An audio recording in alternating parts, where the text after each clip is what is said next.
Assalamualaikum warahmatullahi wabarakatuh. Waalaikumsalam warahmatullahi wabarakatuh. Bismillahirrahmanirrahim. Alhamdulillahi rabbil alamin.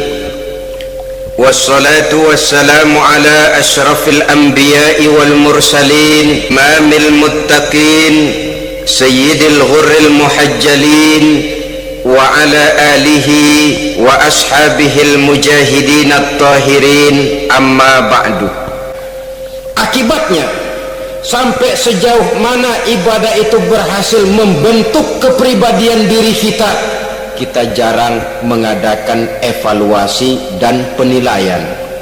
Sholat yang penting gugur kewajiban, puasa yang penting sudah gugur kewajiban, haji yang penting sudah gugur kewajiban. Maka jangan heran kalau itu yang jadi prinsip, ibadah lantas tidak punya dampak dalam membentuk kepribadian diri. Banyak orang yang rajin sholat tapi munkarnya jalan terus, sampai kadang-kadang kita bingung, yang sembahyang dia, yang nyolong dia. Puasanya kelihatannya tekun tapi tidak punya kepekaan sosial, sama yatim piatu bersifat masa bodoh, sama fakir miskin malah gemes. Tidak lantas tumbuh kepekaan sosial walaupun dia sudah ikut merasakan tidak enaknya lapar dan haus.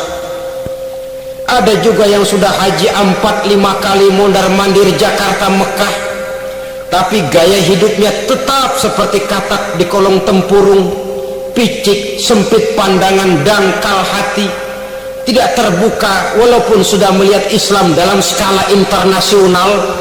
Yang dia lihat, yang dia saksikan, yang dia pandang tidak sanggup menggugah dan mengubah jiwanya, tidak bisa mewarnai pandangan hidupnya. Inilah akibatnya kalau ibadah hanya dikerjakan dengan prinsip asal sekadar gugur kewajiban. Hasilnya yaitu tadi, hajinya cuma menang topi putih sama serban. Sholatnya cuma prinsip asal gugur kewajiban, begitu juga puasanya, begitu juga zakatnya dan ibadah-ibadah lainnya. Bukan tanpa satu maksud, jikalau Allah subhanahu wa ta'ala memerintahkan kita melaksanakan ibadah puasa di bulan suci Ramadan, bahkan maksud itu sangat jelas nampak pada penghujung ayat yang memerintahkan kita puasa. Ya ayyuhallazina amanu kutiba alaikumus syiyam kama kutiba alal ladzina min qablikum la'allakum tattaqun. Hai orang-orang yang beriman, diwajibkan atas kamu berpuasa sebagaimana telah diwajibkan juga kepada orang-orang yang sebelum kamu, la'allakum tattaqun, agar kamu dengan puasa itu menjadi manusia yang bertakwa kepada Allah subhanahu wa ta'ala. Dengan kata lain, berhasil atau tidak puasa Ramadan kita ini akan nampak takwa kita meningkat atau tidak setelah kita melaksanakan ibadah puasa. Sehingga kalau orang mengatakan Ramadan itu merupakan month of training, bulan latihan, keluar latihan tentu harus semakin naik dan baik gaya kehidupan kita. Jadi tujuan utama daripada pelaksanaan ibadah puasa adalah untuk membentuk manusia yang bertakwa. Takwa itu, kata Imam Qusairi, hurufnya ada 4: ta, qaf, wawu, ya. Masing-masing huruf ini merupakan simbol dari pribadi orang yang bertakwa, yang dibina dan dibentuk oleh pelaksanaan puasanya. Mari kita lihat. Huruf ta adalah lambang dari sifat tawadhu, rendah hati. Orang yang bertakwa, orang yang tidak mempunyai sifat sombong. Puasa menanamkan kita kesadaran terhadap kelemahan, terhadap keterbatasan, terhadap segala ketidakmampuan yang kita miliki. Baru sehari nggak kena makan, nggak kena minum, sudah begini lemesnya. Puasa memang kalau pagi orang masih sehat, masih terdorong oleh sahur, siang masih lumayan, tapi zuhur ke atas biasanya mulai sikap lemah manusiawi, keterbatasan kekuatan biologis itu mulai nampak. Dari sini tanam satu kesadaran, kalau begitu apa yang mau disombongkan di hadapan Allah? Kaya, siapa sih orang paling kaya? Ilmu, siapa sih orang paling pintar? Pangkat, siapa sih orang paling tinggi jabatannya? Dari sifat semacam ini lahir introspeksi, rasa mawas diri, timbul sifat tawaduknya, rendah hatinya, tidak melonjak menjadi angkuh dan sombong lantaran sedikit kemampuan dan kekuatan yang dimilikinya. Lalu untuk sikap yang lebih jauh, terbentuklah apa yang dinamakan stabilitas temperatur batin. Orang tetap konstan menjaga nilai-nilai idealisme yang pernah dimilikinya. Dia mulai dengan adil, dia berjalan tetap dengan keadilan, dan dia berakhir juga tetap dalam keadilan. Jangan mulainya adil, tengahnya setengah adil, di akhirnya malah zolim sama sekali. Ini tidak punya stabilitas temperatur batin. Kan banyak orang begitu toh. Mulanya benar, belakangan mau benar sendiri. Mulanya sudah rela berkorban buat kepentingan orang banyak, belakangan malah selalu mengorbankan kepentingan orang banyak. Waktu di bawah rajin baca ayat kursi, dapat kursi lupa ayat.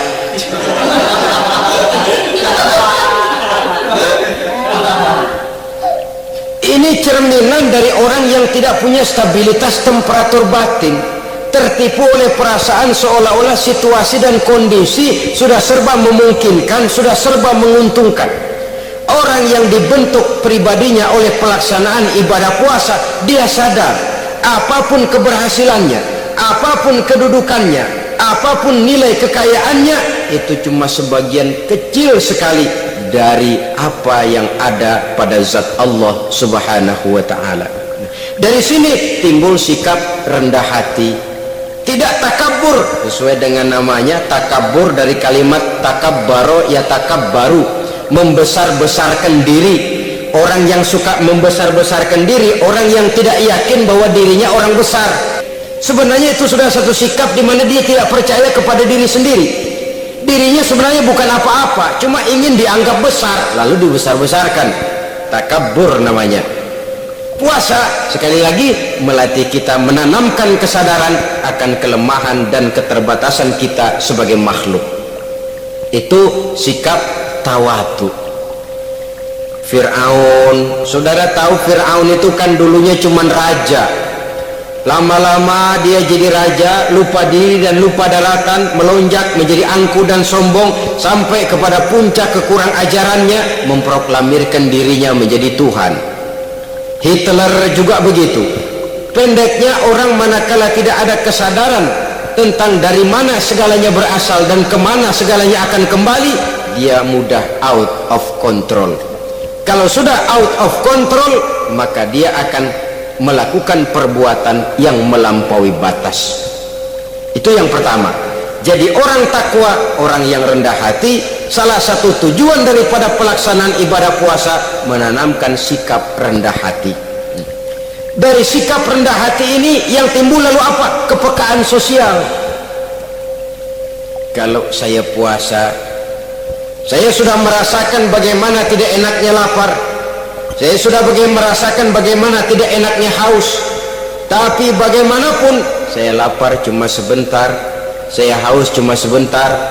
Selesai maghrib, lapar saya hilang, haus saya hilang. Bagaimana yatim piatu, orang-orang tua jompo yang perlu santunan, orang-orang miskin yang terkapar di kolong-kolong jembatan, yang tiap hari merasakan perasaan seperti ini tanpa tahu kapan hidup dan nasibnya akan berubah. Tidur beratapkan langit, berselimut koran. Kalau demikian, saya ini beruntung.